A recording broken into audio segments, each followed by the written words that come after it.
Hey peeps, welcome back. We're talking The Real Housewives of Salt Lake City, Season 5, Episode 15.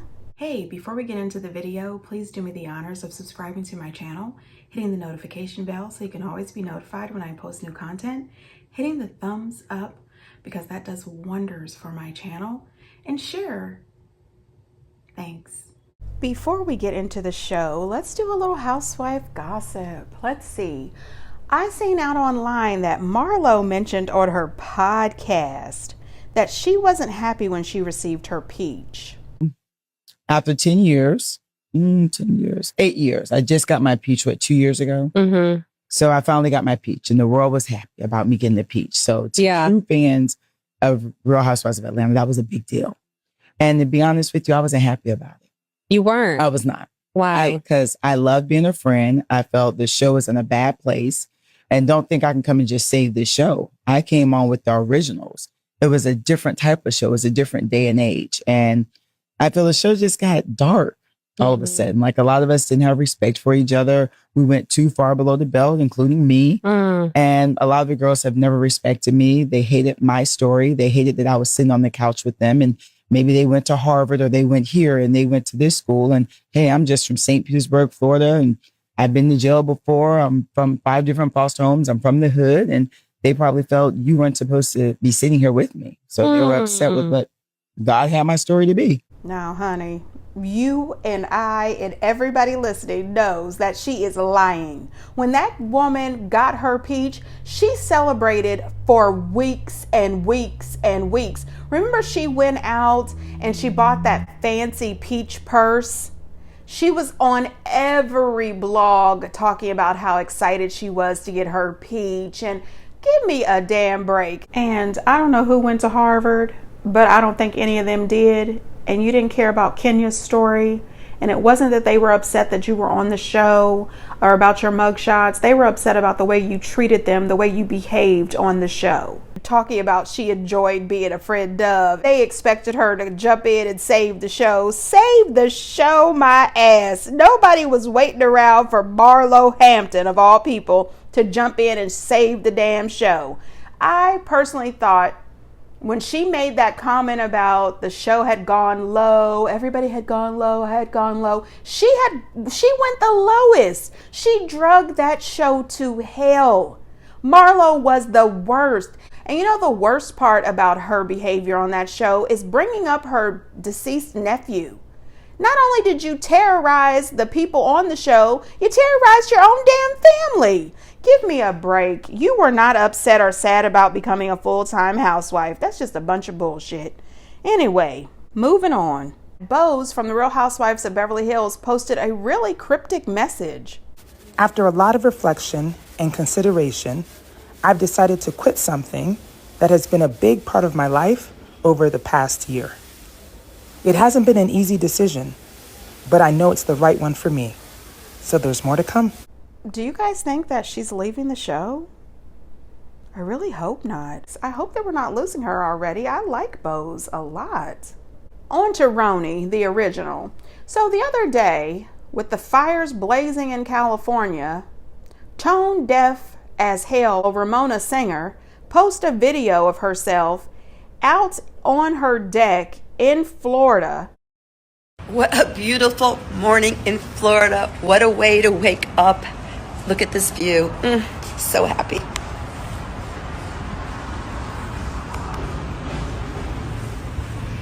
Bright and sunny. Gonna do some work, play some tennis. Beautiful day. With a caption that said, "A beautiful day to wake up to. Unfortunately, people in California have no idea what their day will bring." A tear-faced emoji and a praying hands. Are you out here talking about your beautiful, glorious day and then you post this? What the hell is wrong with Ramona? Ramona has always been like this. She is absolutely ridiculous. I really do miss the original Roni, but I have to say I don't miss Ramona. The reunion looks are out for The Real Housewives of Salt Lake City. And I have, gone through these looks just to give you my thoughts on the fashions, even though, I have zero fashion sense. So you can't really take my word for it. I don't know shit about fashion, but I do know what I like. And I'm going to tell you right now, My number one choice was Angie K. I thought that she looked amazing. And you know what else I thought was really cute? Somebody went online and photoshopped her dress to make it red, and it looked even better red. I absolutely loved it. But Angie K was my first choice. My second choice was Bronwyn. I thought that Bronwyn looked absolutely amazing.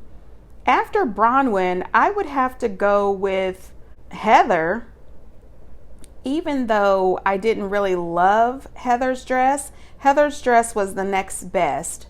Mary's dress is really different. The sleeves and everything, and the bottom was a little odd. I think she was giving a little throwback to feathers. I have no idea, but you know, it was decent.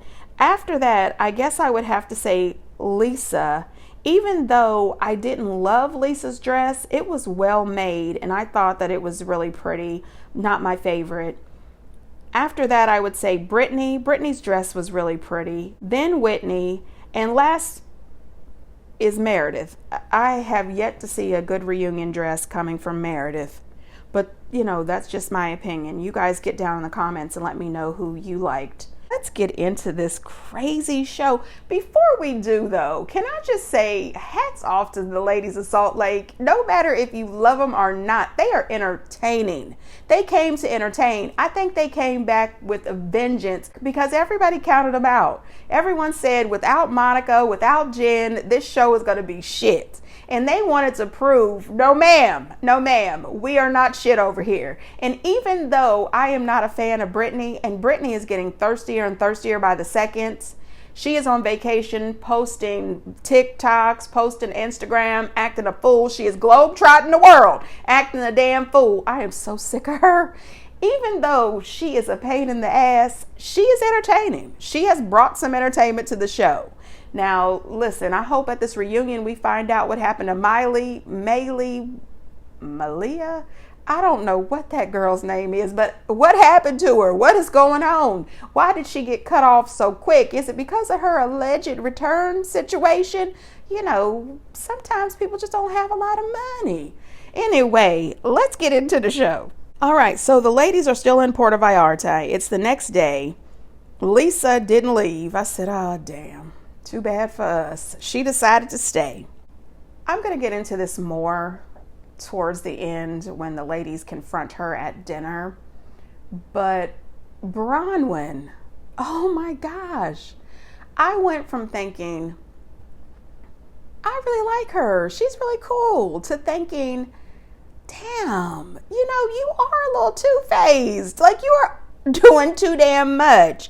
Bronwyn is giving pick me, pick me, pick me. I want to be your best friend, Lisa Barlow. I want to sit next to you at the lunch table. Oh my gosh, can we walk through the halls together? Does everyone know that Lisa's my best friend? We're best friends.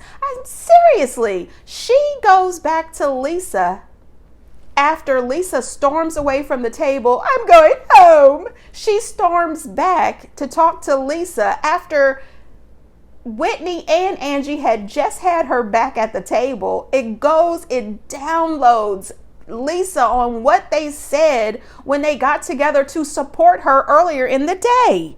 What type of shit is this? I said, how bad do you want to be friends with Lisa that you would do this? If you want to go back and say, hey, I said X, Y, and Z about you, fine, do that. But don't throw the other girls under the bus. I didn't love that. I thought, Bronwyn, you raggedy ass. That pissed me off. So now that Lisa knows, she's upset.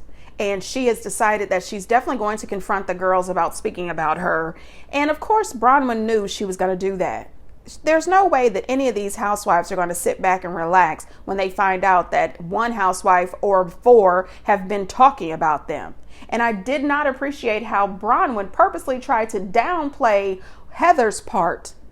And as the episode continues, you find out that Heather continues to act as if she didn't say shit.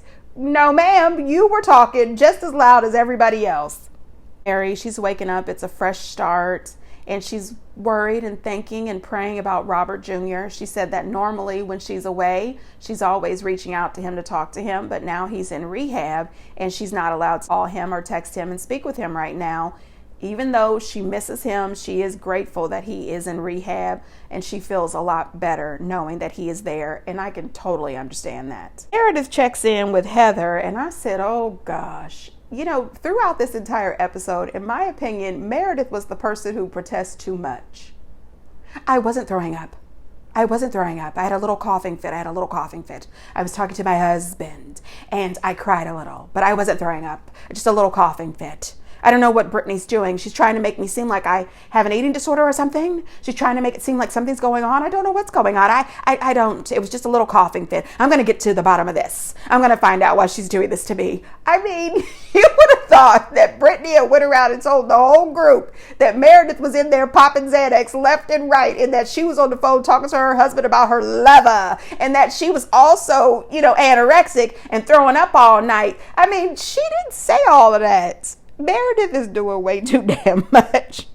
She says Brittany is doing her best to make her seem emotionally unstable. Well, I want you to know, Meredith, I formerly used to disengage. You were unstable as hell in this episode, and I thank you. I mean, I was entertained. She was over the damn edge. I just couldn't believe it. I said, well, damn, calm down. Somebody, please, slide her a Xanax, the full thing. Okay, she needs some help. My Lord. I do think that it was wrong that Brittany told everybody that she heard her talking to her husband and she was crying and throwing up. That's really not tea to tell. That's that woman's personal business. If you were so concerned, I don't think it would have been a big deal for you to go into her room, close the door, and privately say, Meredith, are you all right? I hate to be nosy, but I heard you crying a little bit last night. Is there anything I can do to help?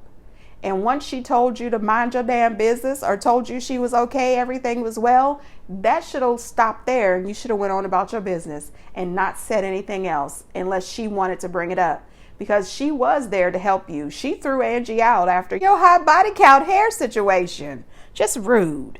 So when they get into the Sprinter van, Lisa, lets the ladies know what their plan was for the day. They're all wearing their active wear. They're going to have a good little time. I didn't quite like Whitney's outfit, but I did like Bronwyn's. Lisa brings up that they were speaking about her, and it got pretty bad. Whitney screams, Lisa screams. Lisa tells Whitney to shut the F up. Whitney tells Lisa to shut the F up. Then I think Whitney calls her to see you next Tuesday. I said, you know what? You got one time to call me to see you next Tuesday, and even though I don't condone the violence, I'ma pop you. Period. I'ma pop you, because that word is disgusting, and I'ma pop you. And also, don't tell me to shut the F up. If you want to say something, just say it, but don't tell me to shut the F up, because I'ma pop you. Period. I don't love that. Bronwyn trying that transparent bullshit, leave that tap dance there. We've heard it, we've seen it, we're over it. I'm saying we, but I know that everybody didn't feel the same, but we were there for you. We understood your situation with Lisa, we thought. We understood the situation with Heather, we thought. But now we're starting to see that you are, quite the two-faced person. If you want to go to Lisa and kiss her ass, do that. But don't throw people under the bus who've been trying to help you. And I absolutely agree with Angie when she said Todd needs to get Bronwyn a dictionary so she can look up what the hell transparent means. They were trying to bond with her and support her through her needs while she was desperately crying and acting as if she needed a damn friend. Nursing her damn dog bites and everything. They were there for you, even after you had already thrown them under the bus previously. They came in pissed off at you and then tried to offer an olive branch and an arm of support, and you chomped their damn arm off. Now, when Lisa in her confessionals mentioned a ball gag, I was gagged. Okay, she said she is sure that Justin has used one of those on Whitney before. I screamed high pitch. I just couldn't believe she said that, but probably. Angie K in her glasses, I guess she put her her spy mafia skills into play, and she noticed Brittany was absolutely recording their conversation, and all hell breaks loose in the Sprinter van. Who are you going to send that to? No one. We're saving them for later. Oh, no. Now her story's changing. Enough lies, enough dishonesty. If you hold the photo, listen up, Steve Jobs. I don't know how to know how the iPhone works. I know how it works. I don't want a video of that. This is bullshit. I am so disgusted. I had you in my home. You guys, look. Wild. Get her, Meredith. No matter how many excuses that woman made, and she made 4 different excuses. Her last excuse, when Heather says, who were you going to send that video to? She said, I was saving it for later. She was recording them. Now, I realize that they are in a Sprinter van. Everyone is mic'd up. They know they're being recorded. It's a different thing to know that you are being recorded for a show than to find out that one of the girls who are supposed to be part of the crew is actually filming as well. Because what is she using that for? I'm with Heather. Who were you going to send that to? How are you going to use it later? And this is film that is being recorded for a show that is supposed to be released later. What were you going to do? Give this to bloggers? Why were you recording this conversation? I would be concerned and pissed off with her as well. I don't know if I would have joined in the bashing of her. I probably would have just had a side conversation with her later, but I definitely would have been listening and watching the whole conversation.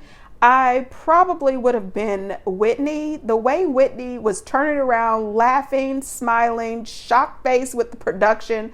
I said, why are you doing this? She was cracking me the hell up when she tried to explain how she was working her camera when Brodwin said, we don't need an explanation how to use the iPhone, Steve Jobs. I laughed my ass off. And Meredith, I had you in my home. It was absolutely Meredith saying, get her, Meredith. That cracked me the hell up. Why did they do this to us?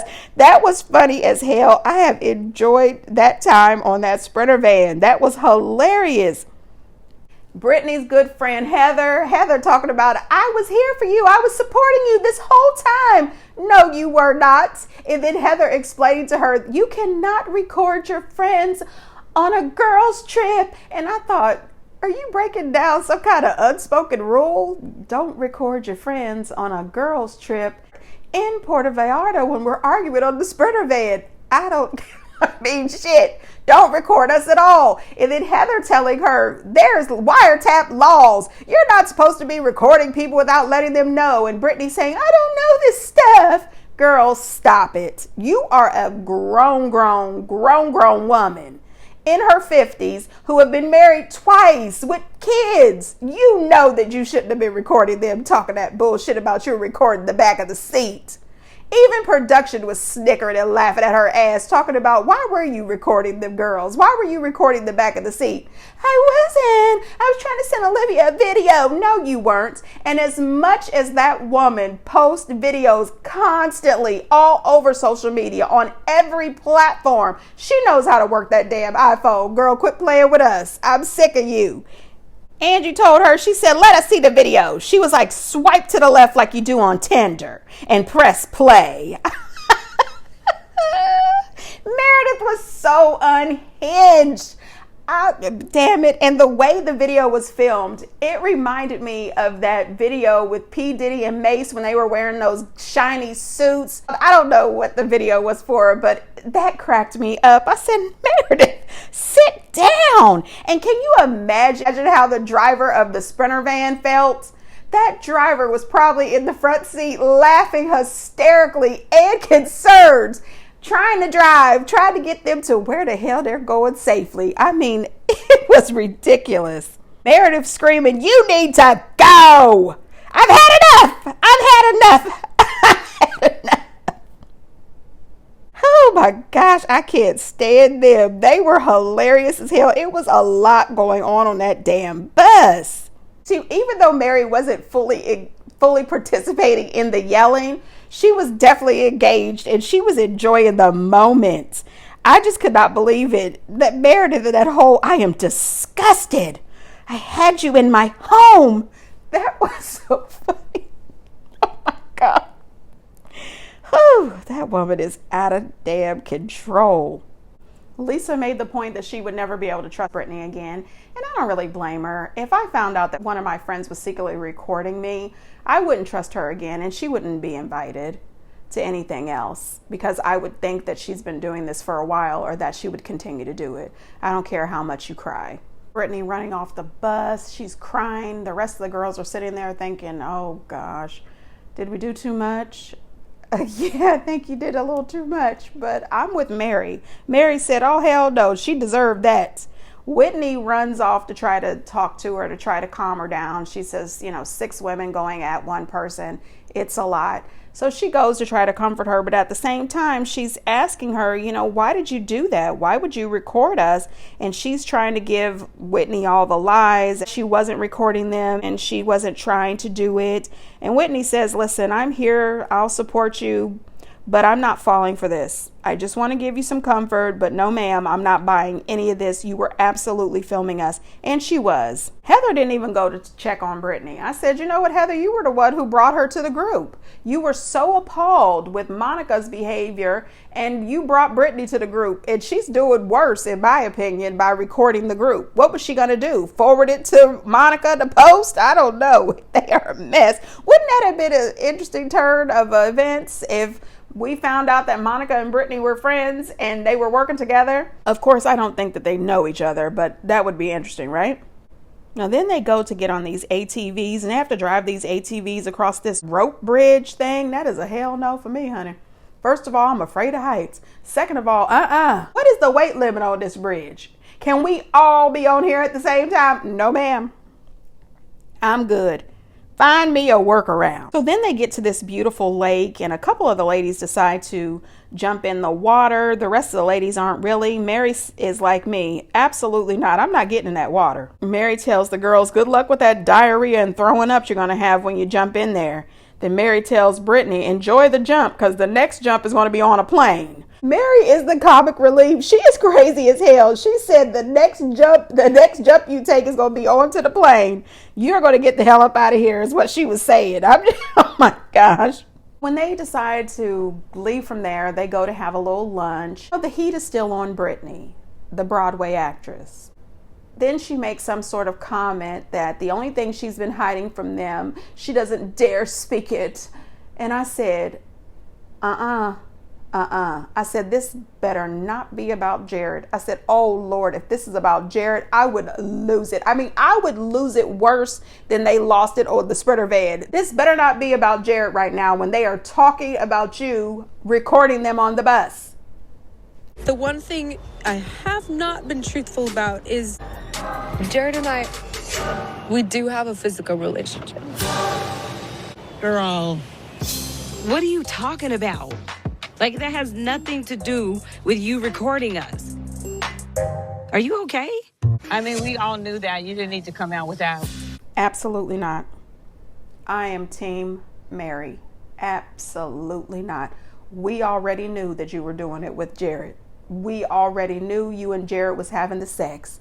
When you started showing off the underwear, all of that stuff, no ma'am. We knew that it was something being done between you and Jared, that you were so addicted to this man. Like, come on. Don't play with us. And I'm with Mary. What the hell does this have to do with anything? You didn't have to tell us that, because we already knew it. And what pissed me off the most is, yes, I do agree. Support her. That's fine. She's letting her business out in the street. Great.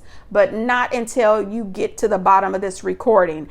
I would not have let her do that. She was only telling them that so that she can throw them off, to get them off of her ass. It was just a deflection. It really was. And they all fell for it. They wanted to turn this into her trauma about being a part of the LDS church and her being afraid to put it out there. What did she think was going to happen when the show aired? They were going to see you drinking and dating and acting a fool. They knew. They were going to know. You were just using this, and I didn't like that. To me, it was just a full-fledged manipulation. She was definitely using her acting skills, and they were falling for it. Before that, they were trying to send her ass home. Meredith was losing her shit yet again. It was ready for her to go. You need to leave. Heather and this is a love tap. You egg your love tap. Go to hell on. Later, when they got on the Sprinter van and went to do a little shopping, when Angie jumped off the bus and wrapped her body around that man, that cracked me to hell up. I said, Angie, get down off of this man. That was cute. That was funny. The rest of them doing a little shopping, Heather buying that my thing is larger or whatever that little penis thing was. All right, I wouldn't have bought it, but okay. Meredith back at the house. She's feeling unsettled still. She's worried about Brittany. She's sure Brittany must be recording her or something. There's possibly a recording device in her room. And Heather, I think Heather was just playing along, and I have to give it to her. I really do. Heather had her down on her knees, looking under shit, climbing around the floor, trying to find a recording device, looking under dressers. I said, Heather, she must have been a really good playmate for her daughters when they were younger, because I could see her having a great imagination and being there for all the stuff. I mean, that was hilarious. And she said, well, we're just going to remain quiet. We're not going to talk a lot until we find out where the device is, or if there's truly a device in here or something. I said, you guys have been in there talking loud the whole damn time, looking and peering under shit. Like, give me a break. That was hilarious. That was a good moment. When Heather asked Fernando where Meredith was throwing up with her eating disorder, I laughed so damn hard. Meredith was like, I don't have an eating disorder. Oh, that whole thing was hilarious. Did anybody else notice throughout the entire episode, wherever Lisa went, Bronwyn was right next to her? It's really childish. It is really high school or middle school or something. Bronwyn, she needs some help. She was in her happy place right next to Lisa. When they started the conversation, because Angie wanted to bring it back to Bronwyn trying to rat them out or trying to say that they were throwing Lisa under the bus, or, Bronwyn ratting them out, in my opinion. When Bronwyn tries to say that her behavior or her talking to Lisa was not nefarious, I was shocked. Neither Whitney or Angie knew what nefarious meant. I thought that was odd, but I was glad that Heather was there to give them a definition real quick. It feels like you felt guilty about something that was said in that conversation, and you ran to Lisa to clear it before we had a chance to talk to Lisa about it. No, I did not. Did you put a recording device in my room? There's absolutely no benefit of Brittany planting a device in Meredith's room. Meredith's boring. I agreed with Whitney 100%. I also agreed with Heather. Bronwyn is definitely two-faced. Bronwyn was sad, hurt, and in need of a friend, and they were there for her. And then she went back to beg for Lisa's friendship, in my opinion, and threw them under the bus. Running back to pretty much ask for Lisa's forgiveness and friendship, and then telling on Angie and Whitney is kind of low. It's childish. I don't know how Bronwyn is going to hold up, because it seems that she just runs back and forth. She's not able to maintain friendships with any of these women. She keeps acting as if she wants to be friends with all the ladies. She wants to be able to hold her friendship with Lisa. But that's never going to happen if you keep doing shit like this. Those women are not going to be friends with you if they can't even have a conversation with you. They can't support you without you going back ratting them out. And it wasn't lost on me that earlier Angie said that Bronwyn needed a dictionary because she wasn't being transparent, but neither her or Whitney knew what nefarious meant. And I hate to admit it, that Heather was partially right. At the beginning, she was absolutely right about Bronwyn being two-faced. And I hate to say that, because Heather is working my good nerve this season. And the whole thing with Meredith, Brittany asking that woman if she planted a listening device, I'm with Mary. Why in the hell would she put a listening device in your room? Out of all the women in the villas, if I had to pick one to bug, it definitely wouldn't be Meredith. Absolutely not her. She is the most boring out of all of the girls. Absolutely not. I never want to be at this age fighting for friendships. I am not about to compete with other women to be the best friends of anybody. We have seen it season after season after season with Whitney and Heather fighting for Lisa's approval. Now we have Bronwyn in here doing the same damn thing. And Angie, Whitney, and Heather, they're all doing it. It's ridiculous. And Meredith, please shut up, because the more you talk about this, the more I start to believe that you do have something going on. There is some sort of problem. Then on the ride back to the hotel, Meredith and Heather saying that they were supporting Todd and all of this back and forth. Heather should have just been honest. You say that you're her friend, be honest with her friend. Listen, you and your husband, y'all have had some infidelity in y'all's relationship, and we felt that that was the reason why you supported Todd. Now, if it's not true, I apologize, but that's what I said, and I'm going to have to be honest about what I said. I wouldn't go back and say, well, other people agreed, or they said this and that, or I agreed to this. I would just say what I said and let that be that. But instead, Heather tried to act like she didn't know why Meredith was upset. She doesn't know what's going on. That's not exactly what she said. And then, hey, let's go in the house and do a sound test. What the hell? Everybody is damn near 50. Why are we sound tested? Didn't Mary just tell y'all nobody wants to bug Meredith's ass?